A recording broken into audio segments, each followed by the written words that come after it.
টেস্টে উন্নতি করতে জাতীয় ক্রিকেট লিগ উন্নত করা জরুরি। সেজন্য এনসিএল-এ বেতন বাড়ানোর দাবি করেছেন ক্রিকেটাররা, আর চুক্তিতে থাকা এনসিএল ক্রিকেটারদের বেতন বাড়ানোর সিদ্ধান্ত নিয়েছে বিসিবি। সবশেষ বোর্ড সভায় এই প্রস্তাব উত্থাপন করা হয়েছে। সাবেক অধিনায়ক হাবিবুল বাশার চান ৭৫,০০০ থেকে ম্যাচ ফি যেন করা হয় ২ লাখ টাকা। দেড় যুগের টেস্ট ক্যারিয়ারে সাকিবের মাথার ওই ব্যাগি গ্রিনের রং চটেছে। বাংলাদেশও পূরণ করেছে টেস্ট স্ট্যাটাসের ২৫ বছর, কিন্তু বিসিবি কি আদৌ টেস্ট কালচার তৈরি করতে পেরেছে? টেস্ট ক্রিকেটার তৈরির প্ল্যাটফর্ম ন্যাশনাল ক্রিকেট লিগ, সেই এনসিএল-এ ক্রিকেটাররা ম্যাচ ফি বাবদ পান ৭৫,০০০ টাকা। ফলে পুরো লিগ খেলেও ক্রিকেটাররা পান ৬ লক্ষ টাকারও কম। সেটাও পান লিগ শেষের মাস চারেক পরে।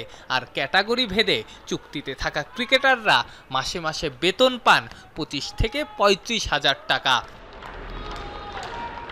আপনি যখন কোনো অফিসে জব করবেন, আপনি যখন আপনার স্যালারিটা বাড়বে, তখন কিন্তু আপনার কাজ করার জন্য কিন্তু অনেক মোটিভেটেড হবে। যখনই ন্যাশনাল লিগটা আসে তখন কিন্তু ম্যাক্সিমাম অনেক প্লেয়ারই খেলতে পারে না, ফেড আপ হয়ে থাকে যে আসলে আমি টেস্ট ম্যাচ খেলে এসেছি বা ওয়ানডে খেলে আমার রেস্ট দরকার।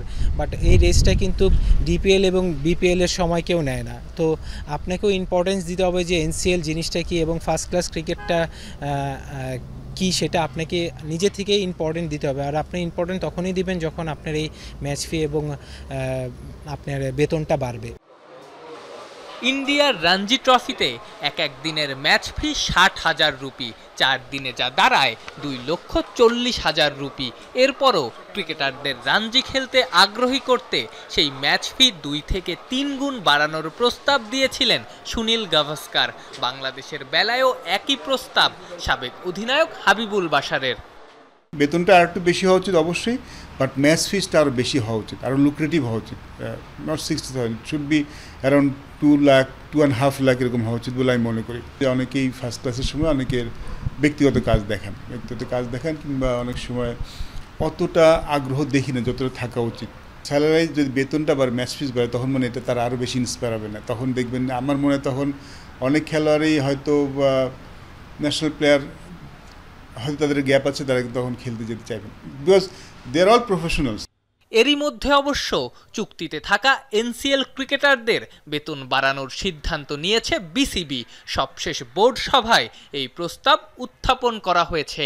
আমরা এটা নিয়ে গত মিটিংয়ে আলাপ করেছি এবং গতবার কিন্তু ওদের আমরা ম্যাচ ফিটা বাড়িয়েছি এবং সেটা নিয়ে আমরা আলাপ হয়েছে। যদি এটা কিন্তু 1 বছরের মধ্যে হলে তো এটা হয় না, তো এটা আমরা মিটিংয়ে দেখতে বলেছি যে আপনার অ্যাকাউন্টসে ওটা দেখবে, দেখার পর আমাদেরকে বললে তারপর আমরা ওটা বিবেচনা করব।